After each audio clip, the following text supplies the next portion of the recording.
One ground one.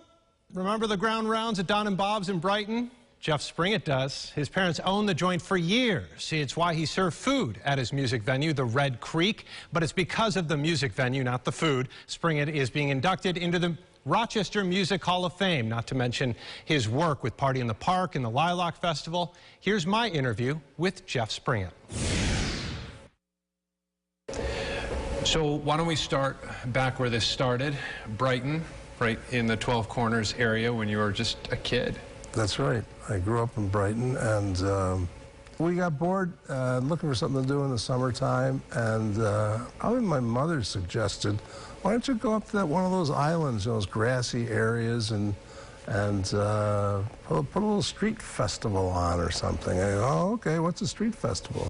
A couple diplomas later, he was still at the event thing. Life had taken him to Martha's Vineyard, where he was putting on concerts in an airport hangar, living in the woods not far from James Taylor, who hadn't even had his breakout moment at the Newport Folk Festival.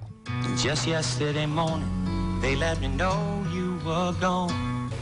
And so he played one of my concerts, so I invited a couple of friends from high school. I said, you ought to come down. This fella's playing, he's really good. And nobody's heard of him, but come down, it's worth the trip. So they came down, they caught the James Taylor concert. Right after that concert, he was talking with his friends when he had an idea. And my mother looked at me when I told her, yeah, we're going to come to Rochester and open a club. And then she looked at me and said, haven't you learned anything from us? And I said, oh, this is just for 2 years.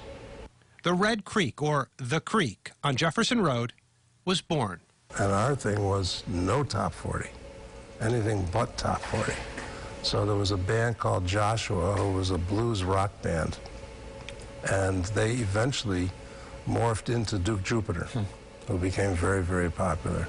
And so we started booking bands, or I started booking bands from Boston, because I had connections in Boston.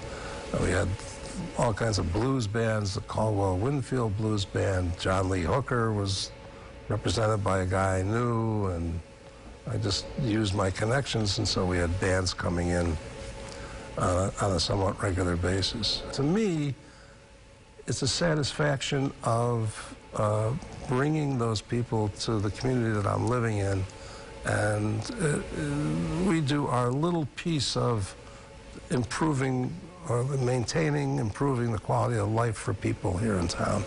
When you were running the Creek, you had to pick the right bands for the right time, and then at the Lilac Festival, how do you go about selecting the band that you know will draw a crowd or will be interesting for the first time for a crowd? One thing I learned at the Creek over the years, not soon enough, is you have to be careful about booking bands that you personally really like. Because what you like may not transfer to ticket sales. There's a lot of homework that gets involved, that goes into programming entertainers today. What may work in Buffalo doesn't work in Rochester. The Creek took off in the early 70s, closed in the mid-90s. James Brown also performed at Red Creek. U2 almost did. Their equipment was on stage. They were on the bus outside, but because of an audio check dispute, they took off, never performed. Springutt remains proud that he stood his ground on that one. The Hall of Fame ceremony, by the way, that's next Sunday, April 28th. Ticket information is in this story at rochesterfirst.com.